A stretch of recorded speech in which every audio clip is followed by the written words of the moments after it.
हरे कृष्णा। ओम नमः भगवते वासुदेवाय। ओम नमः भगवते वासुदेवाय। ओम नमः भगवते वासुदेवाय। नारायणं नमस्कृतं नरं चैव नरोत्तमं देवीं सरस्वतीं व्यासं ततो जयमुदीरये। नष्टप्रायेषु अभद्रेषु नित्यं भगवत सेवया भगवते उत्तम श्लोके भक्ति भावति नष्टिके। कृष्णाय वासुदेवाय देवकी नंदनाय च नंद गोप कुमाराय गोविंदाय नमो नमः। हरे कृष्ण। श्रीमद् भागवत स्कंद 10 अध्याय 4 श्लोक संख्या 16-17। सोतोहं त्यक्त कारुण्यं त्यक्त ज्ञाति श्रुत खलहं कान लोकान वै गमिष्यामि ब्रह्म हेव मृत श्वसन। शब्द बोला स माने सही व्यक्ति। कंस तू माने वस्तुत पक्षे अहम आमी त्यक्त करुण्य निर्दय त्यक्त ज्ञानी त्यक्त ज्ञाति श्रोत आमी आमार आत्मीय स्वजन एवं बंधु बांधवदेर परित्याग करेছি। खल निष्ठुर कान लोकान कोन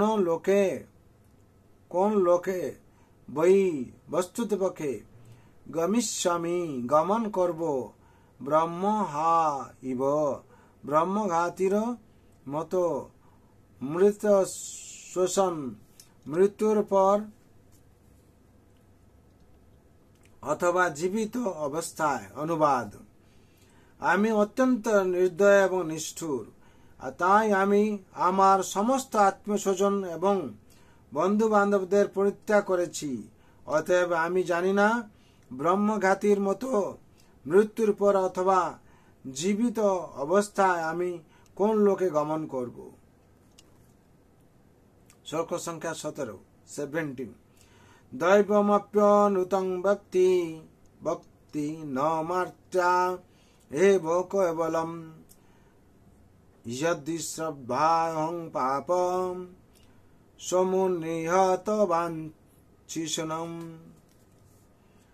शब्द बोला दैवम दैव अपि ओ अनृतम मिथ्या भक्ति बोले न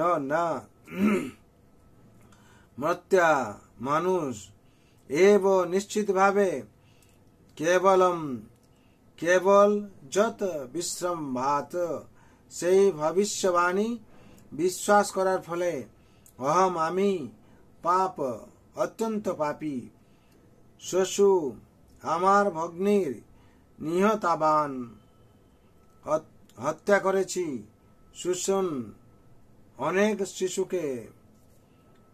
अनुवाद हाय केवल मानुषेराई मिथ्या कथा बोले ना एमन की दैव मिथ्या कथा बोले। आमी एतई पापात्मा जे आमी दैवबाणीते विश्वास करे आमार भग्नीर सन्तानदेर बद्ध करेছি। 18 नम्बर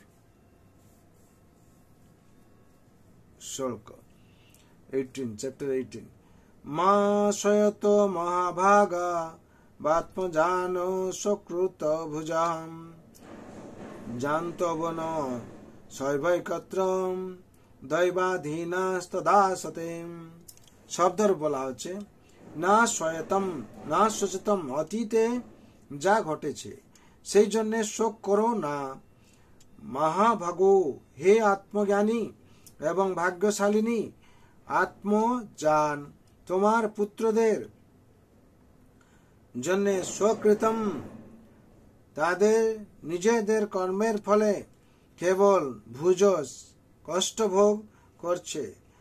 জান্তব समस्त जीव न सदा सर्वदा एकत्र एक स्थाने दैव अधीन दैवेर नियंत्रणाधीन তথা অতএব আস্তে অবস্থান করে।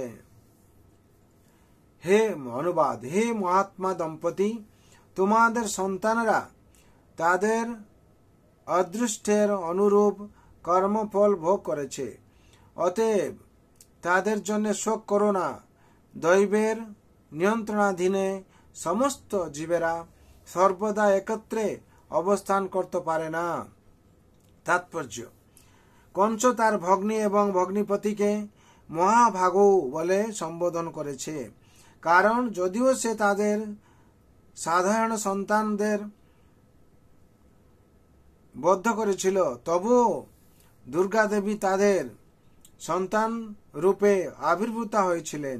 দেবকী যেহেতু দুর্গা দেবীকে তার গর্ভে ধারণ করেছিলেন, তাই কংস দেবকী এবং তার পতি উভয়ের প্রশংসা করেছিলেন।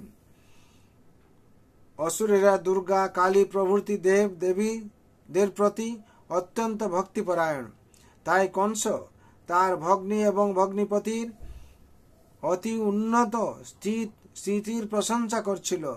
দুর্গা অবশ্যই প্রকৃতির নিয়মের নিয়ন্ত্রণাধীন নন, কারণ তিনি নিজেই হচ্ছেন প্রকৃতির সমস্ত নিয়মের নিয়ন্তা, কিন্তু সাধারণ জীবেরা সেই সমস্ত নিয়মের দ্বারা নিয়ন্ত্রিত।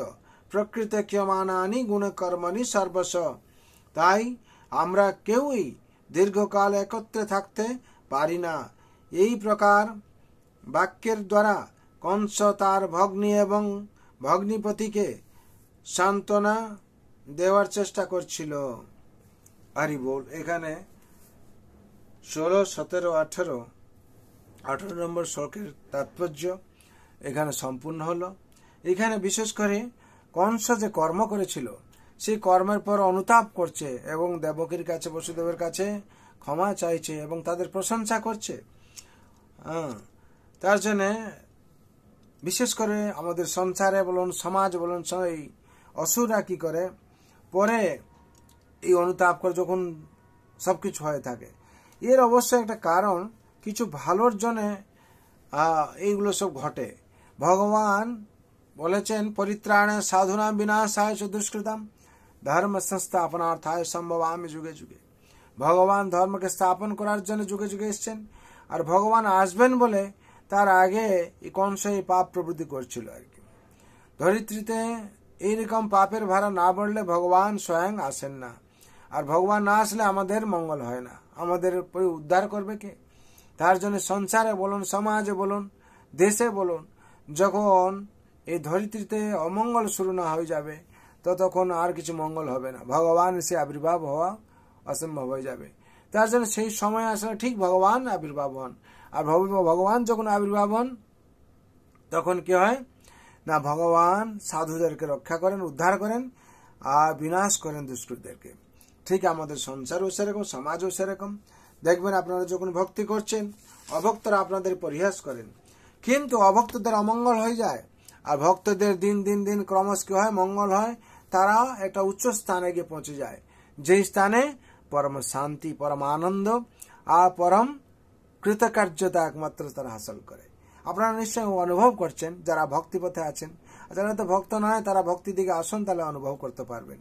তার জন্য নিত্যম ভাগবত সেবা, প্রত্যেক দিন যদি আপনারা ভাগবত পাঠ শ্রবণ করেন, তাহলে আপনারা এই ভাগবত থেকে সব কিছু পাবেন, যে পরম শান্তি পাবেন আর আনন্দ পাবেন, ভগবান লীলাসমূহ সমস্ত কিছু কথা পাবেন। তার জন্য শাস্ত্রে বলা হয়েছে, নষ্ট প্রায়শ অভদ্রেশু নিত্যম ভাগবত সেবা। প্রত্যেক দিন ভাগবত শ্রবণ করার জন্য আমাদের বিধি আছে।